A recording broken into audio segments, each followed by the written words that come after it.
إن الحمد لله نحمده ونستعينه ونستغفره ونعوذ بالله من شرور أنفسنا ومن سيئات أعمالنا من يهده الله فلا مضل له ومن يضلل فلا هادي له وأشهد أن لا إله إلا الله وحده لا شريك له وأشهد أن محمدا عبده ورسوله صلى الله تعالى عليه وعلى آله وصحبه وسلم تسليما كثيرا أما بعد সম্মানিত দিনী ভাতৃমণ্ডলী, আল্লাহ রাব্বুল আলামিনের প্রশংসা এবং প্রিয় নবী সাল্লাল্লাহু আলাইহি সাল্লামের উপর সালাত ও সালামের পর আজ শনিবার 13ই শাওয়াল 1443 হিজরি মোতাবেক 14ই মে 2022 এশার সালাতের পরে আমাদের ধারাবাহিক সাপ্তাহিক আলোচনা প্রতি শনিবারে আকীদা মানহাজ নিয়ে চলে আসছিল শারহুস সুন্নাহ কিতাব থেকে। আলহামদুলিল্লাহ, আপনারা জানেন হয়তো যারা নিয়মিত আসেন যে এবং নিয়মিত শোনেন যে তা 50টি পর্বে শেষ করা হয়েছে আলহামদুলিল্লাহ রমজানের আগে। রমজানে বিরতি ছিল আর তারপরে রমজান পরে আমরা আবার শুরু করছি মানহাজ সম্পর্কে গুরুত্বপূর্ণ ধারাবাহিক আলোচনা। আর তার বিষয়বস্তু হচ্ছে মানহাজে সালাফের কতিপয় মূলনীতি। সালাফি মানহাজের বা মানহাজে সালাফের বা সালাফগণের মতাদর্শের বেশ কিছু নীতিমালা, মৌলিক নীতি বা উসুল কাওয়ায়েদ। প্রত্যেকটি খুব সংক্ষেপে আলোচনা হবে এবং তার দলিল কোরআন কারীম থেকে অথবা রাসূলুল্লাহ সাল্লাল্লাহু আলাইহি সাল্লামের সুন্নাহ হাদিস থেকে ইনশাআল্লাহ তাআলা পেশ করা হবে সংক্ষেপে। বেশি দলিল না, একটি করে দুটি করে খুব বেশি হলে। তো কথা আর ভূমিকায় না বেশি করে প্রথম মূলনীতি নিয়ে আলোচনা করি মানহাজে সালাফের। সালাফদেরকে আমাদের চিনতে হবে প্রথম। তাহলে সালাফ মানে সাহাবায়ে কেরাম, তাবেঈন আর তাবা তাবেঈন, আর তাদের পূর্বে হচ্ছেন রাসূলুল্লাহ সাল্লাল্লাহু আলাইহি সাল্লাম। সালাফের শাব্দিক অর্থ কি? যিনি আমাদের পূর্বে চলে গেছেন। জি, পূর্বে চলে গেছেন। জি, আর এর বিপরীত সালাফের বিপরীত হচ্ছে খালাফ। জি, যারা পরবর্তীতে এসেছেন। জি, পূর্বসূরি সালাফ, উত্তরসূরি যারা পরে এসেছে খালাফ। তো খালাফ যারা পরবর্তীতে এসেছে এই উম্মতের, তারা সালাফদের অনুসরণ করবে। কিন্তু সালাফ যারা 25, 50, 100 বছর আগে চলে, তারাও তো আমাদের আগে চলে গেছে এই অর্থে, কিন্তু সেটা আসলে এখানে বোঝায় না। বোঝায় কি? যে স্বর্ণযুগ ইসলামের প্রথম যুগে, সেটা হচ্ছে সাহাবায়ে কেরাম রাদিয়াল্লাহু তাআলা আনহুমের যুগ, তাবেঈন রাহিমাহুমুল্লাহর যুগ, তাবা তাবেঈন রাহিমাহুমুল্লাহর যুগ। এই তিনটি যুগ হচ্ছে সবচাইতে উৎকৃষ্ট উত্তম যুগ, খায়রুল কুরুন, স্বর্ণযুগ, গোল্ডেন এজ।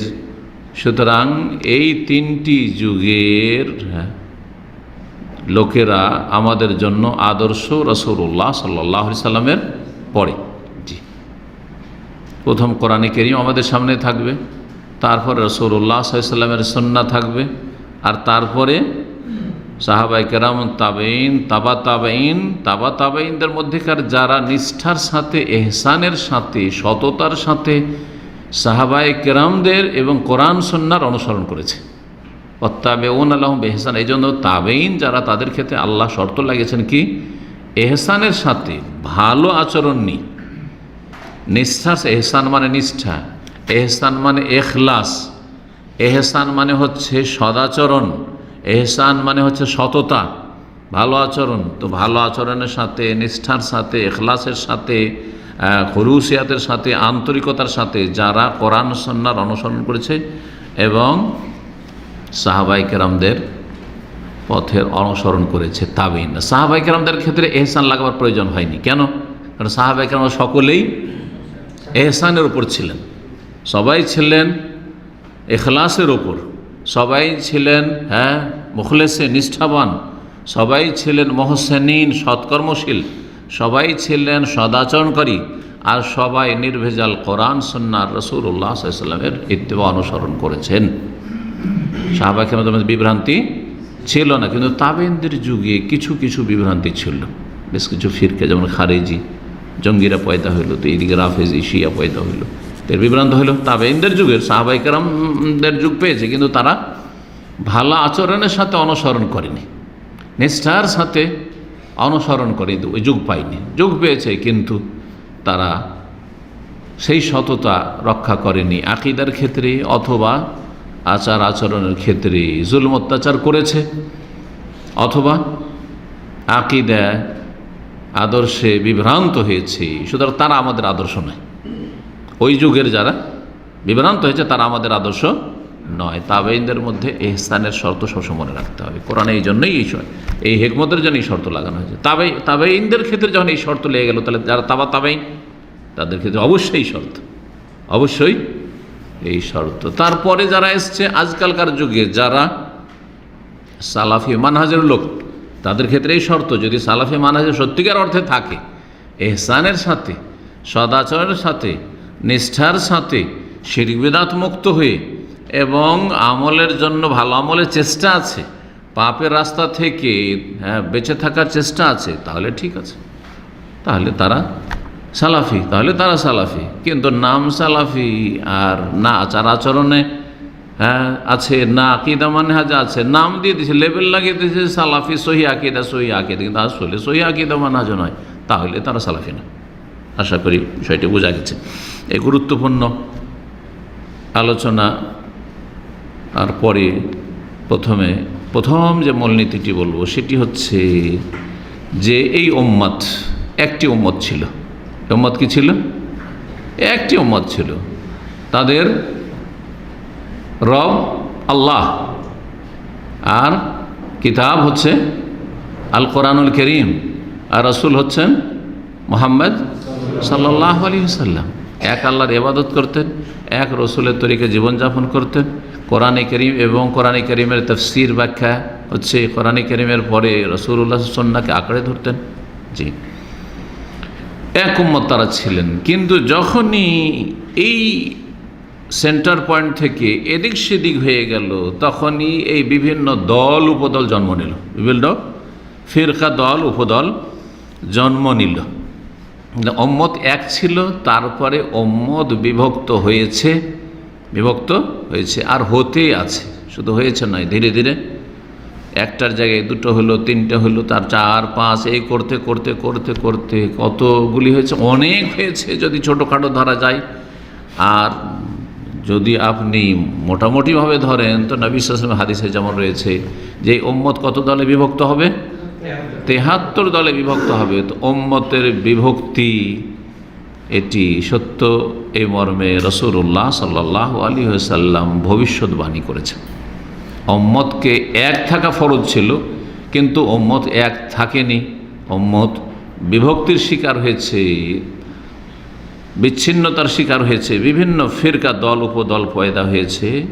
এই মর্মে নবী করিম সাল্লাল্লাহু আলাইহি ওয়াসাল্লাম ভবিষ্যৎবাণী করেছেন। সুতরাং এটা বাস্তব হবেই, এটা হবে। আর হবে মানে জায়েজ নয়। নবী সাল্লাল্লাহু আলাইহি ওয়াসাল্লাম ভবিষ্যৎবাণী করেছেন, তার মানেই জায়েজ নয়। জি, আর যে কোনো ভবিষ্যৎবাণী যদি করেন যে আগামীতে এই হবে, এটাও জরুরি নয় যে এটা না জায়েজ। এটাও মনে রাখতে হবে যে কিয়ামতের সবগুলি লক্ষণ যে না জায়েজ তাও নয়, আর সবগুলি লক্ষণই যে জায়েজ এটাও নয়। কিন্তু অনেকে মনে করে যে এটা কিয়ামতের আলামত রে, তার মানে না জায়েজ। অঢেল ধন সম্পদ হবে, পয়সার প্রাচুর্য হবে, অভাব থাকবে না। তো অভাব মুক্ত হওয়া কি কোনো জায়েজ কাজ? যদি হালাল তরিকাতে হয়, বোঝা গেছে এবার? কিন্তু কিয়ামতের আলামত এটি। তাহলে কিয়ামতের যে আলামতগুলো রয়েছে, কিছু হারাম, কিছু মাকরু অপছন্দনীয়, আপত্তিকর, আর কিছু হচ্ছে জায়েজ, কিছু জায়েজ। এই উম্মত বিভ্রান্ত হবে এবং বিভ্রান্তি এই উম্মতে আসবে, কিন্তু তারপরে একটি দল হকের ওপর প্রতিষ্ঠিত থাকবে, এটা মনে রাখতে হবে। কখনো এই দলটি অস্তিত্বহীন হয়ে যাবে না, অস্তিত্ব হারিয়ে যাবে না, থাকবেই, সর্বযুগে থাকবে। এমন একটা যুগ ছিল না 1400 বছরের ইতিহাসে যে যেই যুগে সালাফদের অনুসারী, কোরআন সুন্নাহ নির্ভেজাল অনুসারী এবং সাহাবায়ে কেরাম, তাবেঈন, তাবেঈনের যুগে যে ইসলাম ছিল, সেই ইসলাম পালনকারী পৃথিবী থেকে একেবারে গায়েব, নেই, আউট হয়ে গেছে, এমন না, এমনটা হয়নি। এক অঞ্চল থেকে শেষ হয়ে গেছে, এক দেশ থেকে শেষ হয়ে গেছে, এটা হইতে পারে যে এই অঞ্চলে নেই, এই এলাকায় নেই, এই দেশে নেই, এটা হইতে পারে। আর যেই দেশে যে এলাকা আছে চিরকাল থাকবে এটাও জরুরি নয়। আজকে যে এলাকায় হয়তো সালাফদের অনুসারী সংখ্যাগরিষ্ঠ, কিছুদিন পরে সেখানে সংখ্যালঘু হয়ে যেতে পারে, সেখানে নিশ্চিহ্ন হইতো নাও থাকতে পারে। যেখানে একেবারেই ছিল না সেখানে তো সালাফিদের সংখ্যা আলহামদুলিল্লাহ সালাফদের অনুসারীদের সংখ্যা বেড়েছে। এটা হবে কিয়ামত পর্যন্ত, হ্যাঁ, আপ ডাউন করতে থাকবে। নবী করিম সাল্লাল্লাহু আলাইহি ওয়াসাল্লাম এই মর্মে বলেছেন, ইফতারাকাতিল ইয়াহুদ আলা 71 ফিরকা। ইহুদিরা কতটি দলে বিভক্ত হয়েছে? 71 দলে বিভক্ত হয়েছে। ওয়াফতারাকাতিন নাসারা আলা 72 ফিরকা। আর খ্রিস্টানেরা 72 দলে বিভক্ত হয়েছে। নবী সাল্লাল্লাহু আলাইহি ওয়াসাল্লাম আগেই এই জন্য হয়েছে বলেছেন, তার অতীত হয়েই গেছে। তো 1400 বছর আগেই কিন্তু ইহুদিদের দল সংখ্যা 71, খ্রিস্টানদের 72 অলরেডি হয়ে গেছে, এখন আরও বেড়েছে। ওয়াসাতাফতারিকু উম্মতি আলা 73 ফিরকা। আর শীঘ্রই, সিন যদি আসে, শীঘ্রই, অচিরেই, শীঘ্রই আমার উম্মত বিভক্ত হবে দলে দলে, হ্যাঁ, ভাগ হয়ে যাবে। কতটি দলে? আলা 73 দলে। ফিরকা 73টি দলে। ফিরকা বলেছেন, জামাত বলেননি, কারণ বিচ্ছিন্ন হয়েছে। ফিরকা মানে বিচ্ছিন্ন, ফিরকা মানে বিচ্ছিন্ন। এই জন্য পার্থক্যকে আরবিতে কি বলা হয়? ফারক। হ্যাঁ, হাদা ফি ফারক, যে পার্থক্য, পৃথক হয়ে গেল, পার্থক্য থেকে পৃথক হয়ে গেছে। কোরআনে কারীমের আদর্শ থেকে পৃথক হয়ে গেছে, পুরোপুরি আদর্শের নেই, অনেক দূরে চলে গেছে অথবা কিছু দূরে চলে গেছে। এরকম রাসূলুল্লাহ সুন্নাহ থেকে পৃথক হয়ে গেছে, জুদা হয়ে গেছে, হ্যাঁ, আলাদা হয়ে গেছে, আংশিক অথবা পুরোপুরি। তারপরে সাহাবায়ে কেরাম, তাবেঈন, তাবেঈনদের যুগে যে, হ্যাঁ, খাঁটি ইসলাম ছিল, নির্ভেজাল ইসলাম ছিল, সেই ইসলাম থেকে কি হয়েছে? পৃথক হয়ে গেছে। এই জন্য ওই দলগুলির নাম হচ্ছে কি? ফিরকা। ওগুলোর নাম কি?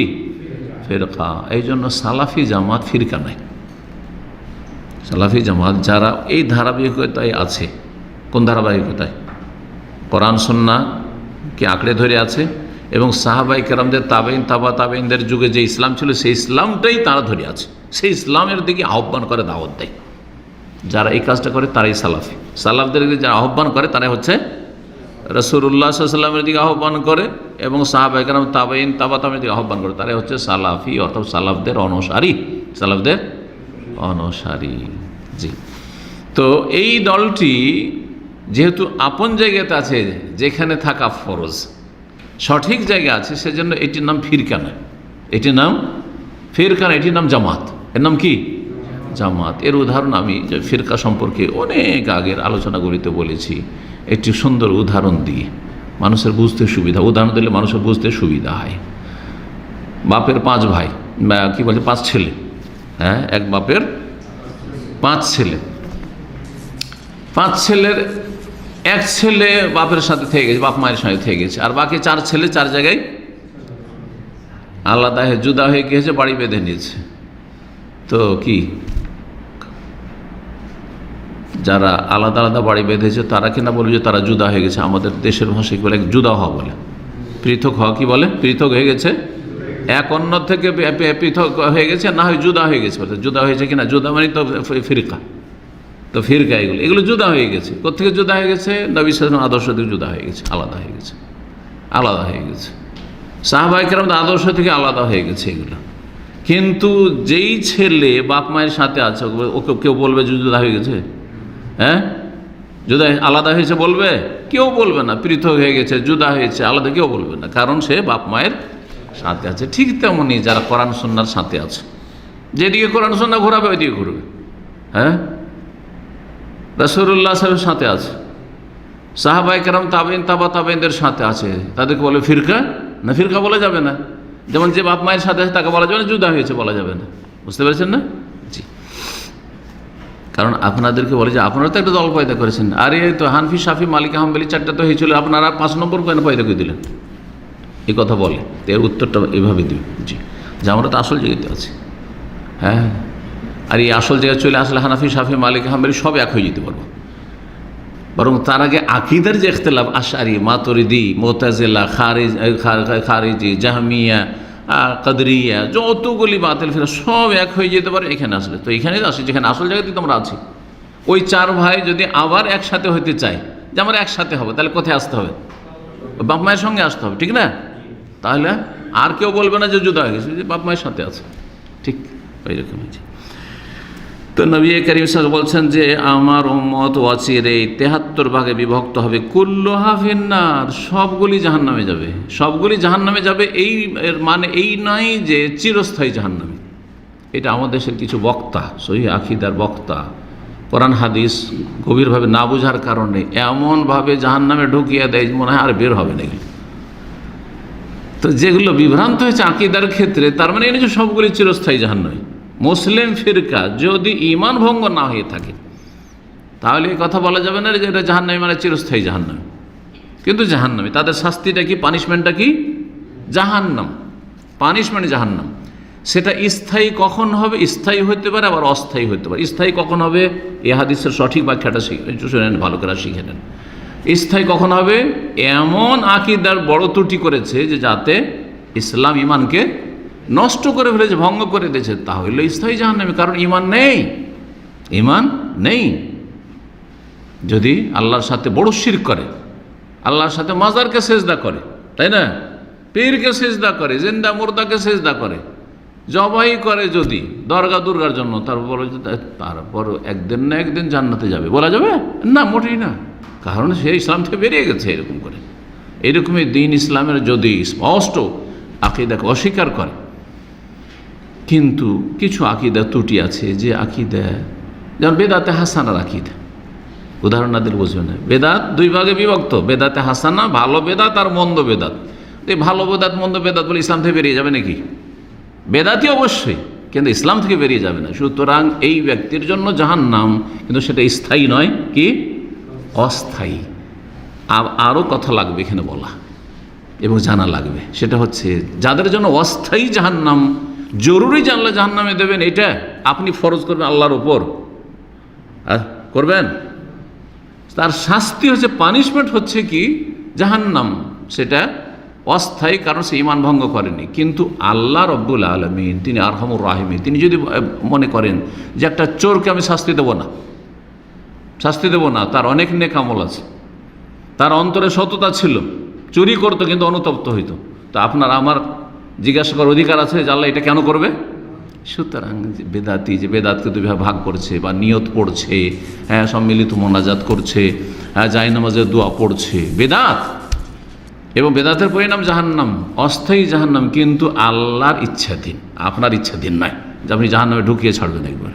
আল্লাহ ইচ্ছা করলে যার শাস্তি জাহান্নাম, তাকে জাহান্নামে না দিয়ে মাফ করতে পারেন কি না? ইয়াফারুল্লাহ মা ইয়াশা, আল্লাহ যা ইচ্ছা তাই করেন। ফাআলুল লিমা ইউরিদ, আল্লাহ যা চান তাই করবেন, ঠিক আছে। তারপর আল্লাহর রহমত আল্লাহর গজবের চাইতে বেশি কিনা, আল্লাহর রাগের চাইতে আল্লাহর রহমত বেশি কিনা? ইন্না রাহমাতি সাবাতা খালা গাযাবি, রাহমাতি ওয়াসিআত কুল্লা শাই। দুনিয়ার একটা উদাহরণ দিলে বুঝতে পারবেন। তিনি তো অনেকের জেল হাজত হয়, কত বছর? 5 বছর জেল, কি 5 বছর জেল বা যাবজ্জীবন জেল। আর তারপরে মাঝে মাঝে সরকারি ক্ষমার ঘোষণা হয়, বা রাষ্ট্রপতির পক্ষ থেকে ক্ষমার ঘোষণা, 5 বছর জেল, কিন্তু সেটা রূপান্তরিত হয়েছে কিসে? 1 বছর জেলে, হ্যাঁ, অথবা তাকে খালাস করে দেওয়া হয়েছে। সেখানেই তো কারো জিজ্ঞাসা করার অধিকার থাকে না যে সরকার এমন কেন করলো, তাই না? কোনো অধিকার নেই। আর যদি বলেও এদিক সেদিক, বলে লাভ নেই, বলে লাভ নেই, যেটা সরকার সিদ্ধান্ত সেটাই, ঠিক না?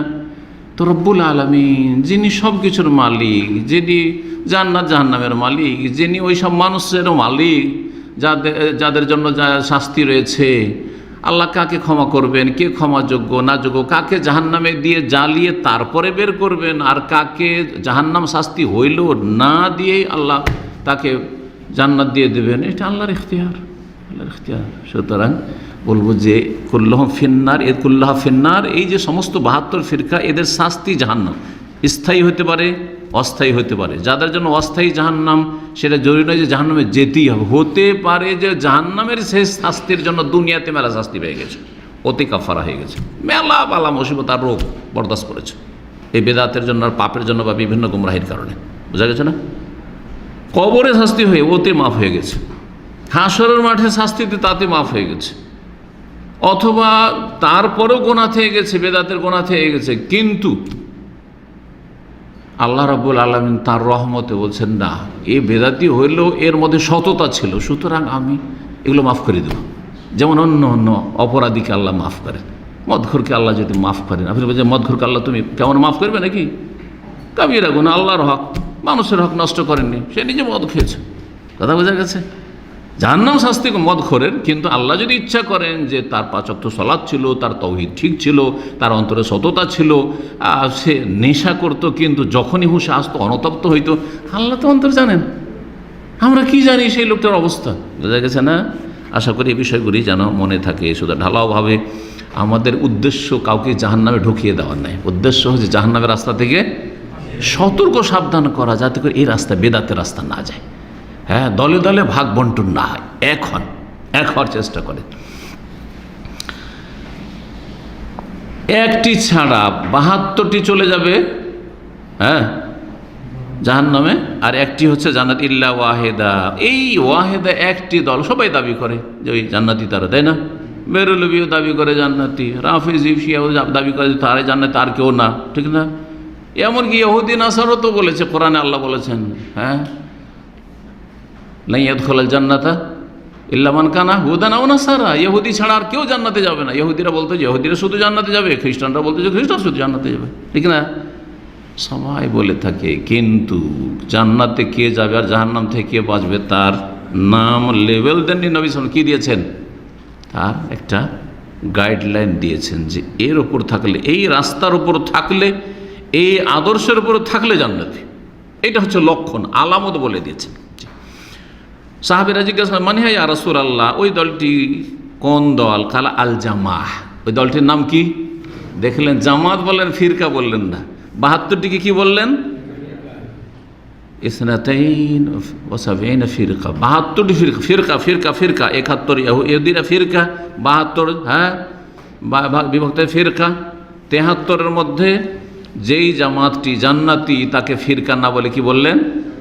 জামাত বললেন নবী করিম সাল্লাল্লাহু আলাইহি ওয়াসাল্লাম, কারণ আসল জায়গায় আছে, জামাতের সাথে আছে। জামাতুস সাহাবাকে জামাতের সাথে আছে, তাবেঈনদের জামাতের সাথে আছে, জি, তাবেঈনের জামাতের সাথে আছে, 4 ইমামের সাথে আছে, একদিকে শুধু টান দেয় না, 4 ইমামের সাথে, আবু হানিফা, শাফি, মালিক, আহমদ সবার সাথে আছে, খালি একজন নয়। জি, হাদিস বলছে রাহু আহমদ ফিল মুসনাদ আহমদ, ইমাম আহমদ বর্ণনা করেছেন, ইমাম দারমি সুনানে দারমিতে বর্ণনা করেছেন, ইমাম আবু দাউদ হাদিসটা বর্ণনা করেছেন। মুআবিয়া ইবনে আবি সুফিয়ান রাদিয়াল্লাহু তাআলা আনহু, প্রখ্যাত সাহাবীর ছেলে, খলিফা যিনি, তার থেকে বর্ণিত এই হাদিসের বেশ কিছু সমর্থক হাদিস ওয়াহিদও রয়েছে, আর অনেক আইম্মায়ে কেরাম এই হাদিসটিকে সহিহ বলেছেন। এই হাদিস থেকে কি বুঝতে পারলাম আমরা?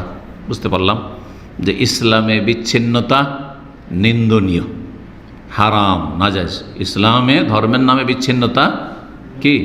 হারাম। পারিবারিক বিচ্ছিন্নতা তো হারাম, সামাজিক বিচ্ছিন্নতা হারাম, যে সমাজে কলহ বিবাদ করবেন আর দলে দলে ভাগ হয়ে যাবেন, তাই না? রাষ্ট্রীয় বিচ্ছিন্নতা, যে সরকার একদিকে যাচ্ছে আর জনগণ, হ্যাঁ, সরকার বিরোধী আন্দোলন করে মারো, অশান্তি করো, পিটো, আর এই করো তো সেই করো। যেমন জনগণ করবে না বিচ্ছিন্নতার কাজ, তেমনই শাসকরা করবে না।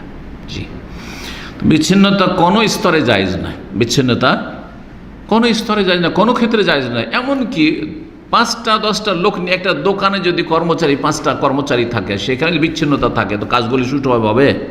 কেউ কারো সহযোগিতা করবে? কেউ কারো সহযোগিতা করবে না।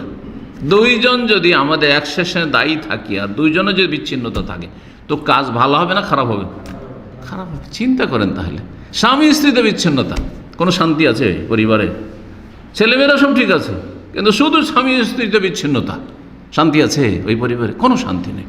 তো বিচ্ছিন্নতা কত খারাপ জিনিস। যে কোনো ক্ষেত্রে যদি 2 জনের বিচ্ছিন্নতা এত খারাপই যদি থাকে, তাহলে রাষ্ট্রীয় বিচ্ছিন্নতায় কত অনিষ্ট রয়েছে, কত খারাপই রয়েছে, এগুলি বোঝার প্রয়োজন রয়েছে। কিন্তু আমাদের দেশের মানুষ এইসব বুঝতে চায় না। হ্যাঁ, শাসকদের কিছু জুলুম অত্যাচার অথবা বিভিন্ন পাপের কারণে, অপরাধের কারণে মানুষ বাড়াবাড়ি করে থাকে। কেউ জুলুম করছে সেজন্য আমিও জুলুম করবো নাকি? কথা বুঝতে পারছেন কি না? আমার কথা বোঝার চেষ্টা করেন। আপনার বস যদি জুলুম করে আপনার কোম্পানি, তো আপনিও জুলুম করবেন? এটা তো ইসলাম বলেন না। আপনি জুলুম বরদাস্ত করবেন, সবর করবেন, আল্লাহর কাছে ন্যায্য হক চাইবেন, বিচার চাইবেন।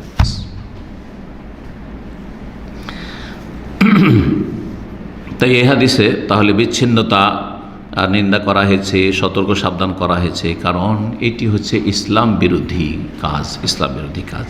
জি। এবং বিচ্ছিন্নতা কোথায় নিয়ে যায়? জাহান্নামে নিয়ে যায়। বিচ্ছিন্নতা জান্নাতের পথ নয়, বিচ্ছিন্নতা হচ্ছে জাহান্নামের পথ, আর ঐক্য হচ্ছে কিসের পথ? জান্নাতের পথ। তাহলে এই নীতিমালা আমাদেরকে মনে রাখতে হবে যে উপকারিতা, ঐক্যের উপকারিতা, আর ঐক্য হবে কোরআন সুন্নাহর ভিত্তিতে, আর ঐক্য হবে মানহাজে সালাফের ভিত্তিতে, যে সাহাবায়ে কেরাম, তাবেইন, তাবেইনের যুগে কোন ইসলাম ছিল। জি। এবং যে কোনো জাতির পতন ঘটেছে, ধ্বংস হয়েছে, তার মূল কারণ হচ্ছে বিচ্ছিন্নতা। যে কোনো দেশে, যে কোনো সমাজে যখন ধ্বংস নেমে এসেছে, পতন নেমে এসেছে, কিসের কারণে? বিচ্ছিন্নতার কারণে। ভাইয়ে ভাইয়ে ফাটল, এক ভাই আর এক ভাইকে হত্যা করে ক্ষমতা আসতে চেষ্টা করেছে, সেও ব্যর্থ হয়েছে, ও ব্যর্থ হয়েছে। হ্যাঁ, যে ইতিহাসগুলি দেখবেন আপনি, রাষ্ট্রীয় পর্যায়ে যে ইতিহাসগুলি দেখবেন, যে আপোষে বিচ্ছিন্নতার কারণেই সেই পতনটা ঘটেছে। যে মোগলদের পতন ওইভাবে হয়েছে, মুসলিম যে শাসকগুলি ছিল তাদের পতনগুলি আপোষে, ঘরেই যদি ঘরওয়াল লড়াই থাকে তো বাইরের সূত্র তো সুযোগ পেয়ে যাবে। এটাই হয়েছে। আল্লাহ যেন বোঝার তৌফিক দান করেন এবং আমাদেরকে কোরআন সুন্নাহর ভিত্তিতে, মানহাজে সালাফের ভিত্তিতে এক হওয়ার, এক থাকার তৌফিক যেন দান করেন। যে সবাই ঐক্যের দিয়ে ডাকে, কিন্তু মূল নীতিমালা বলে না। ঐক্যের নীতিমালা হচ্ছে কোরআন সুন্নাহ এবং মানহাজে সালাফ। এই কথাটি আজকে অন্তত মনে রাখতে হবে। আল্লাহ রাব্বুল আলামিন যেন কবুল করেন। ও সাল্লাল্লাহু সাল্লাম আলা নবিয়িনা মুহাম্মদ ওয়া আলা আলিহি ওয়া সাহবিহি আজমাইন।